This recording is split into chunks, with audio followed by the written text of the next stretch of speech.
Faustino Catalina. Iglesia Noticia. COPE. Estar informado. Saludos amigos y muy buenos días en este domingo 3 de noviembre de 2019. Tras las 2 horas y media de información y en esta mañana del domingo llega el momento de iniciar el tiempo que cada 7 días dedicamos, antes de que llegue la transmisión de la Santa Misa desde Toledo, a contarles los principales asuntos en la actualidad eclesial de estos días en España y en el mundo. Iglesia Noticia llega hoy hasta ustedes gracias a Álvaro Español en el control de sonido y a Nacho de Gamón y Amparo Latre en la producción, y con estos titulares. Cáritas recuerda que las próximas elecciones son una oportunidad para reforzar la defensa del bien común y la construcción de una sociedad vinculada como ciudadanos. Los obispos de la provincia eclesiástica valentina piden a los políticos que defiendan el matrimonio y que se proteja la vida en todas sus fases. El programa electoral del PSOE contempla la denuncia de los acuerdos entre España y la Santa Sede. En un comunicado conjunto, las 3 religiones monoteístas piden prohibir la eutanasia y el suicidio asistido sin excepciones. Numerosas declaraciones destacan los frutos y esperanzas del Sínodo de los Obispos sobre la Amazonia. La Red Eclesial Panamazónica recuerda que abre nuevos caminos en un mundo en crisis socioambiental. 8 de cada 10 franceses creen que el secularismo está amenazado en Francia y se muestran a favor de prohibir las oraciones y otros símbolos religiosos en público. Faustino Catalina. Iglesia Noticia. COPE. Estar informado.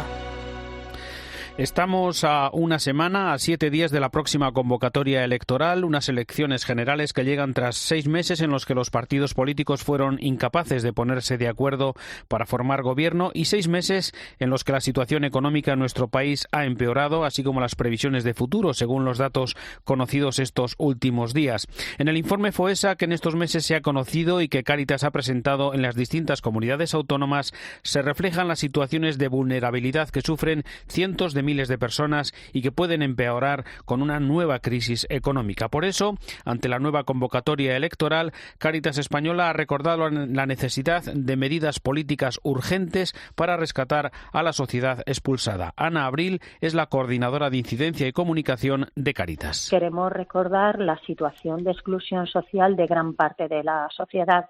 Hay 8,5 millones de personas en situación de exclusión social. De ellas, 4 millones más en situación de exclusión severa.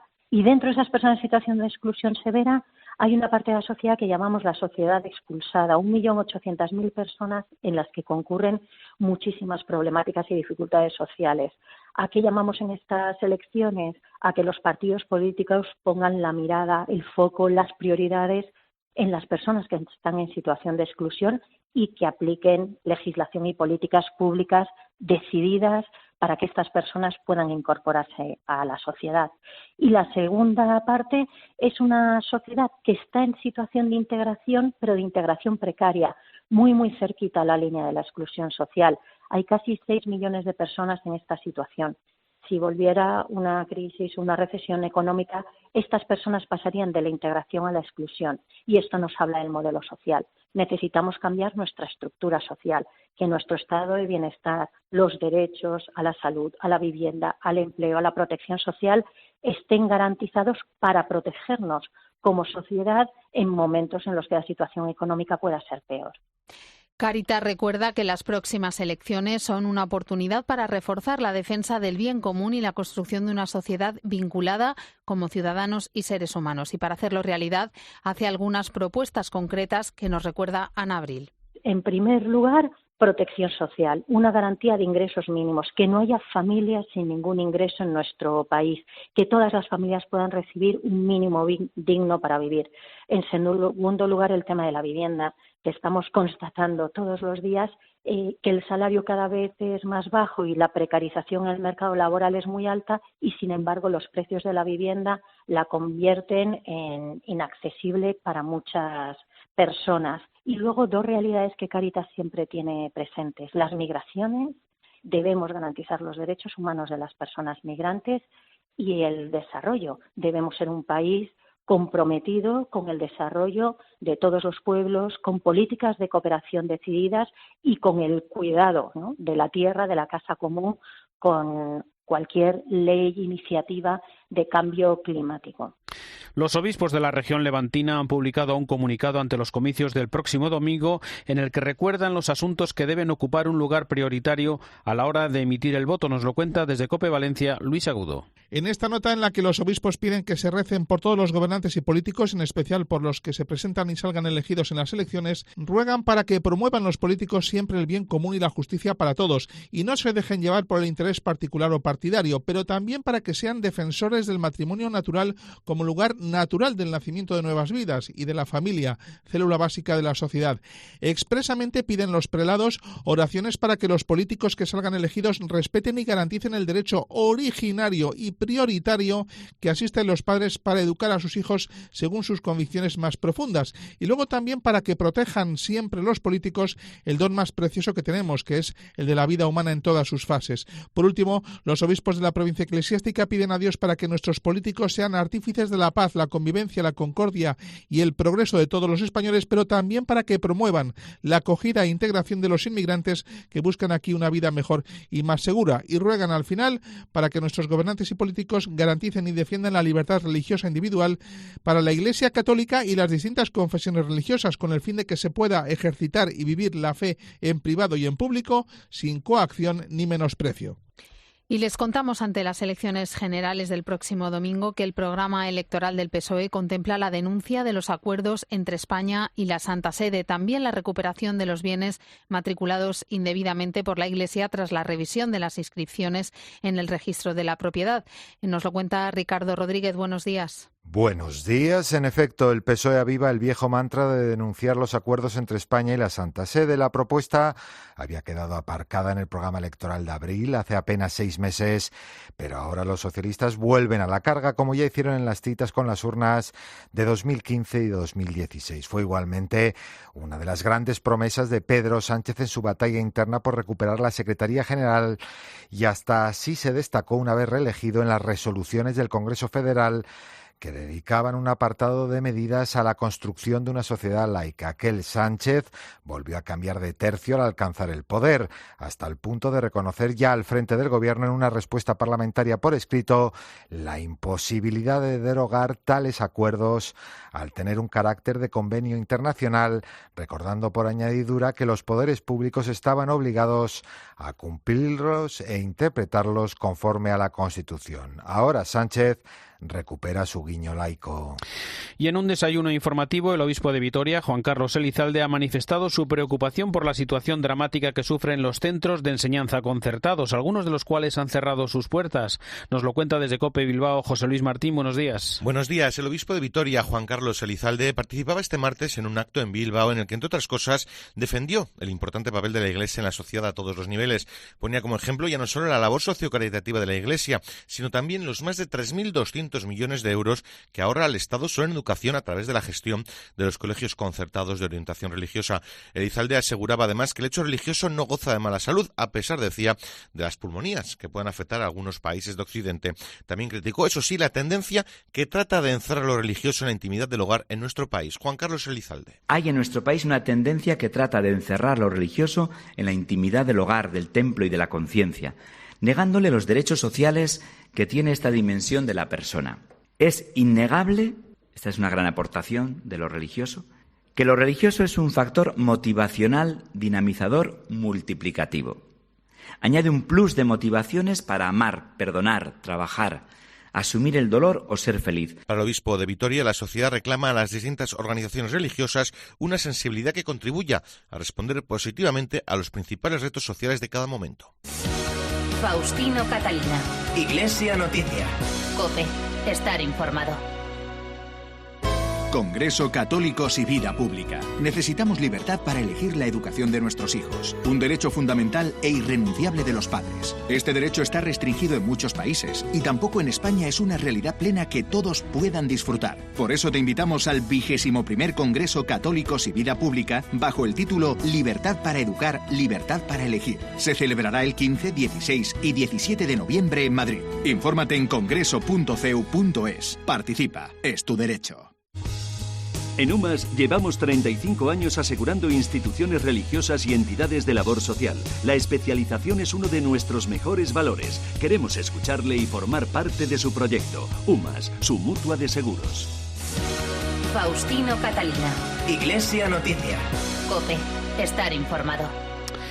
Tiempo ahora en Iglesia Noticia para la información internacional que comenzamos en el Vaticano, donde un motu propio del Papa Francisco ha cambiado el nombre del Archivo Secreto Vaticano, que a partir de ahora pasa a denominarse Archivo Apostólico Vaticano. Esta semana la información viene señalada en el calendario por las fiestas de todos los santos y de todos los fieles difuntos. Nos vamos ya hasta Roma con la información de la corresponsal de la cadena COPE, Eva Fernández. Buenos días. Buenos días. Sí, el Papa escogió ayer las catacumbas de Priscila para poner en práctica una costumbre que ha vivido desde el inicio de su pontificado, celebrar la misa de la jornada de los fieles difuntos en algún cementerio.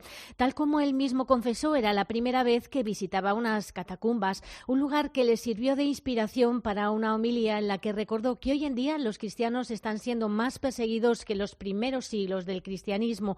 Recordó incluso el caso de una monja albanesa, María Caleta, que bautizaba a escondidas utilizando un zapato a modo de concha bautismal durante el régimen comunista que gobernó Albania. En su homilía ahondó en la verdadera identidad del cristiano, las bienaventuranzas. Nuestra esperanza está en el cielo, allí es donde está anclada. Conviene recordar Mateo 25, el protocolo por el que se nos va a juzgar son las bienaventuranzas. Ahí es el ancla, la esperanza. Debemos de estar agarrados a esta cuerda que llegará al final de los días, seguro. Una vez concluida la Eucaristía, el Papa puso rumbo al Vaticano, donde rezó en privado en las grutas donde reposan los restos de muchos de los pontífices que le han precedido. En el Día de Todos los Santos, durante el Ángelus desde la Plaza de San Pedro, el Papa animó a tomar ejemplo de todos los que, conviviendo con nosotros, con fracasos y éxitos, supieron encontrar en Dios la fuerza para levantarse siempre. Guardando a la loro vita dei santi, fijándonos en su vida encontramos tantos testimonios de una santidad de la puerta de al lado, de aquellos que viven cerca de nosotros y son un reflejo de la presencia de Dios. El recuerdo de los santos nos anima a alzar los ojos al cielo, no para olvidar la realidad de la tierra, sino para afrontarla con más coraje y esperanza. Con più speranza. Nos animó también a no desvirtuar el sentido de estos días. En estos días en los que lamentablemente también hay mensajes de cultura negativa sobre la muerte y los muertos, os invito a no descuidar, si es posible, una visita y una oración en el cementerio. Será un acto de fe. Será un acto de fede. El consejo de Francisco es que imitemos a todos esos santos de la puerta de al lado con los que convivimos a diario y son reflejo de la presencia de Dios en el mundo. Las tres grandes religiones monoteístas, judíos, musulmanes y cristianos, han impulsado una declaración conjunta contra el suicidio asistido, sin excepciones, en la que rechazan toda presión o acción sobre los pacientes para inducirles a poner fin a sus vidas. Además, se comprometen a sensibilizar a la opinión pública sobre los cuidados paliativos y a proporcionar ayuda a las familias de los pacientes que fallecen. Cuéntanos, Eva. Declaración histórica en la que por primera vez las tres religiones rubrican de forma conjunta que el destino de una persona próxima a la muerte no puede depender únicamente del personal sanitario, cuya responsabilidad es la de procurar la máxima asistencia al enfermo. La toma de postura de los firmantes ha sido clara y contundente. En ningún caso se puede procurar la muerte del paciente ni se le puede ayudar a hacerlo. El documento subraya el deber de respetar la vida humana en los momentos en los que ante la proximidad de la muerte muestra una especial fragilidad y se anima a dar un verdadero significado a la medicina, que no es el poder de dar o quitar la vida de sus pacientes, ni por supuesto prolongarla indefinidamente, sino cuidar a las personas aun en el caso de que la enfermedad sea incurable. Por este motivo, en la declaración se subraya especialmente la importancia de los cuidados paliativos y de la asistencia tanto a los enfermos como a las familias.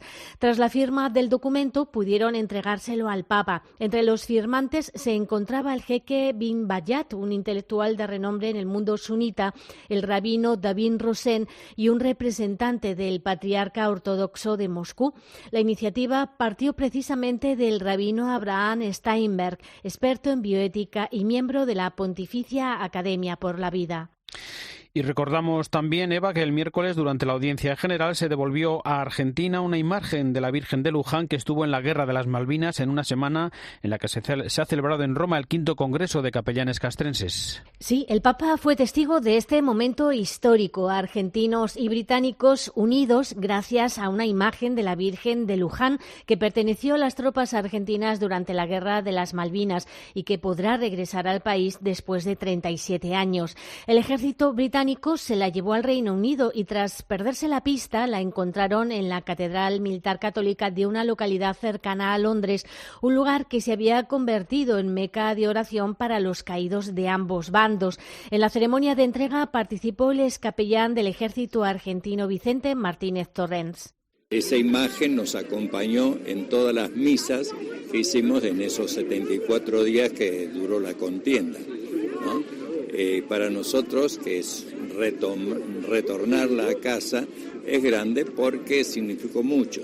Por otra parte, el curso para los capellanes, que ha tenido lugar esta semana, ha estado dedicado a la privación de la libertad personal en situaciones de conflicto armado y en él han participado 130 personas procedentes de 47 países. Esta iniciativa forma parte del compromiso asumido por la Santa Sede con la Cruz Roja Internacional y tiene como objetivo profundizar en el compromiso de los capellanes con las personas presas a la luz del derecho internacional humanitario, sobre todo en situaciones de guerra o las que se estén vulnerando los derechos fundamentales. El cardenal Turkson fue el encargado de pronunciar las palabras de bienvenida en las que recordó que los capellanes de las cárceles defienden la dignidad de los detenidos. A lo largo de las jornadas se escucharon a expertos de organizaciones internacionales, obispos castrenses procedentes de distintas partes del mundo y profesores universitarios.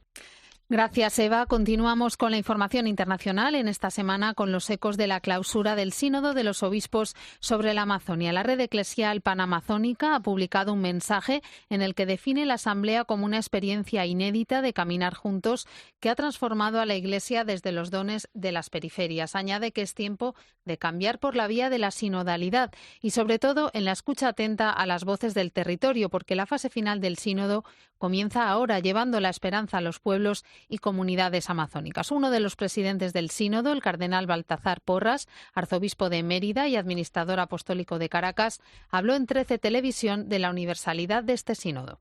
El mismo Papa nos insistió, esto no es un sínodo intraeclesial.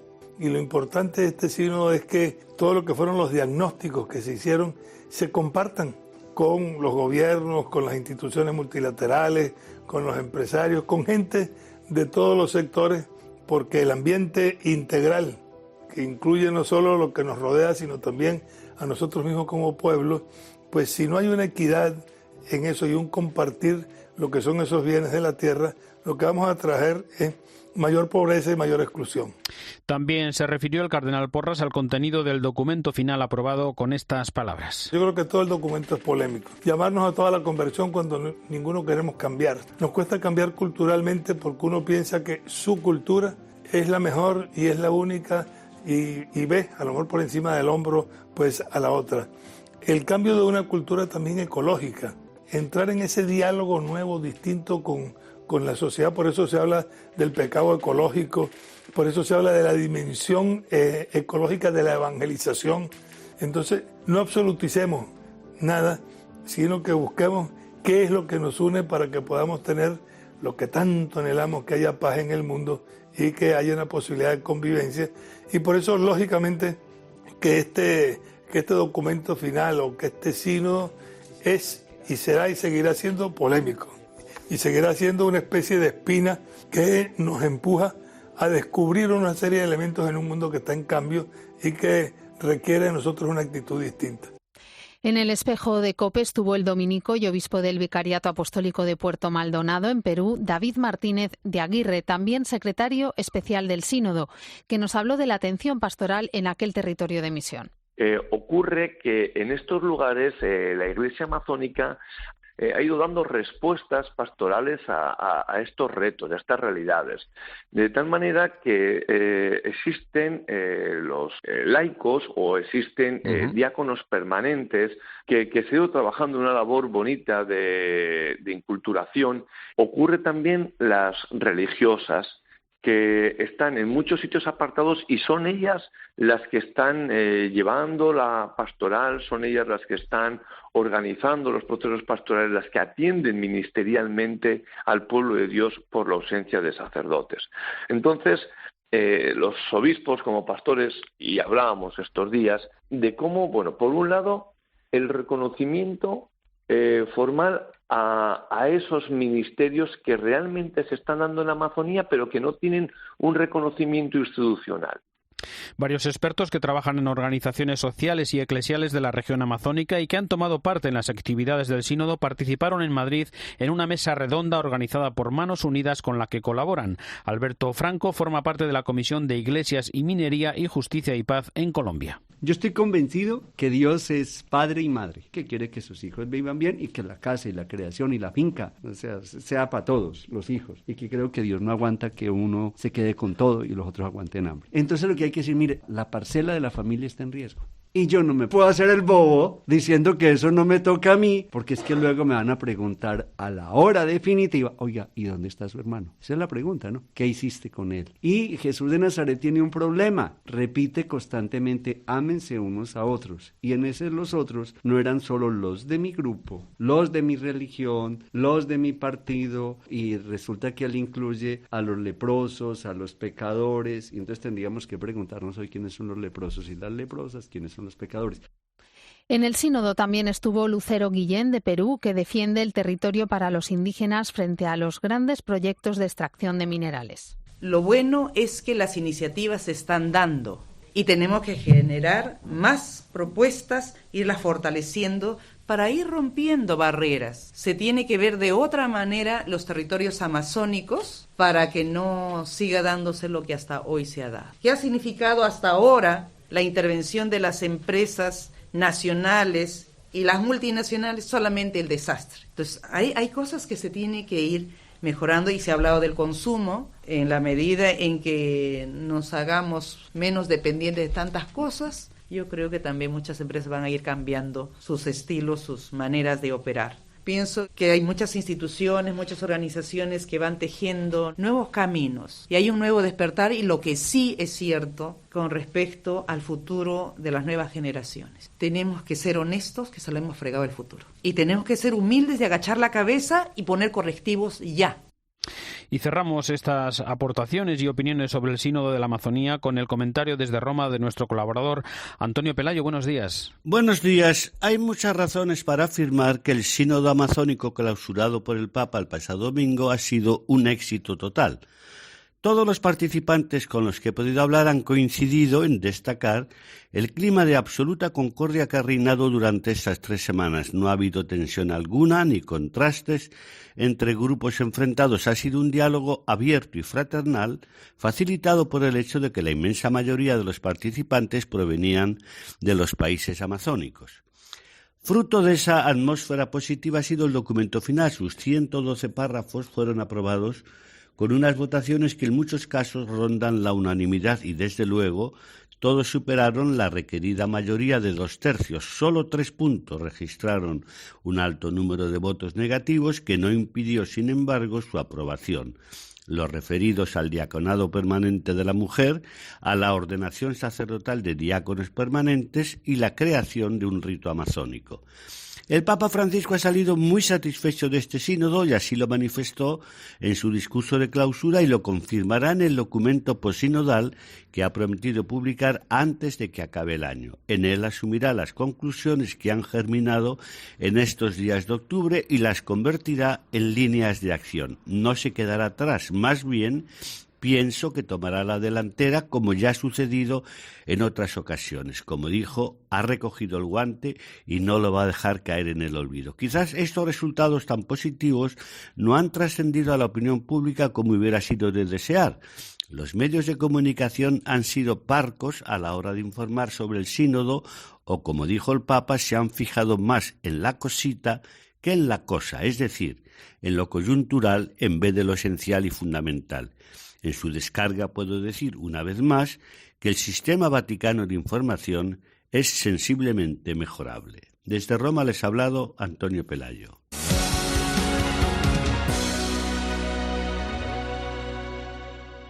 El Papa Francisco está generando una revolución. ¿Cómo afecta la política del gobierno a la Iglesia? Léelo en la revista Vida Nueva. Suscríbete a Vida Nueva e infórmate cada semana de la actualidad de la Iglesia. Entra en vidanuevadigital.com y tendrás un 20% de descuento. Recíbela en casa por menos de 8 euros al mes. ¿Qué ganas tengo de una vida nueva? Faustino Catalina. Iglesia Noticia.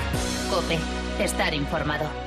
Y seguimos aquí con más noticias del mundo. Según una reciente encuesta, 8 de cada 10 franceses creen que el secularismo está amenazado en Francia. Corresponsal en París, Asunción Serena, buenos días. Buenos días. En el último sondeo sobre laicidad que ha realizado IFOP, los franceses manifiestan una fuerte desconfianza frente a la expresión religiosa porque temen que va en detrimento de la laicidad. Son 78% de los encuestados, 4 puntos más que en la encuesta previa, los que lo piensan. Esta amenaza les lleva a tener un concepto distinto sobre la laicidad. Antes era más el poner a todas las religiones al mismo nivel y asegurar la libertad de conciencia, mientras que ahora se trata más de separar las religiones de la política y que retroceda su influencia. El sondeo ha sido realizado antes del ataque que sufrieron 2 personas a la puerta de la mezquita de Bayona esta semana y tras la fuerte polémica que ha dominado el debate político en las últimas semanas, después de que durante una reunión del Consejo Regional de Bourgogne, un miembro de la agrupación nacional, el partido de extrema derecha,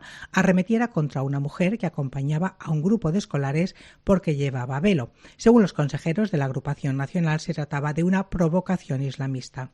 El sondeo refleja que los franceses son claramente partidarios, el 82%, a que se prohíban las oraciones en la calle, el 75% a que se prohíban los signos religiosos como la cruz, el velo o la kipa en los lugares y servicios públicos, y hasta un 61% considera que el Islam es incompatible con los valores de la sociedad francesa. La pregunta sobre el resto de las religiones no ha sido planteada en esta encuesta.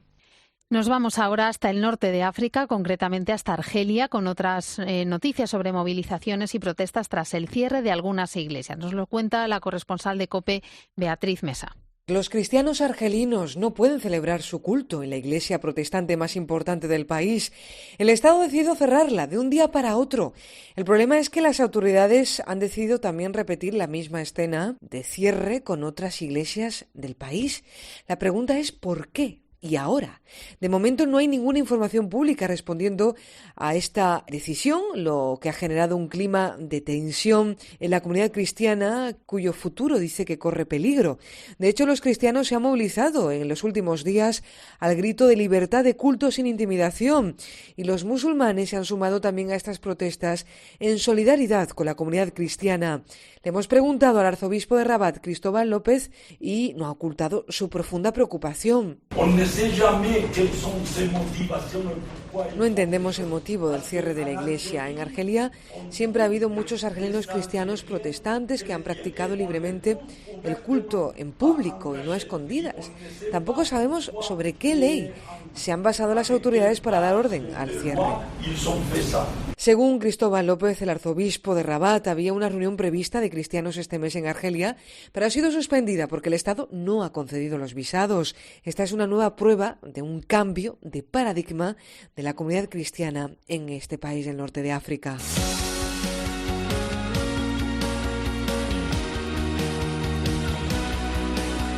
Llegamos así al final del informativo Iglesia Noticia. Es el programa 1644 en este domingo 3 de noviembre de 2019.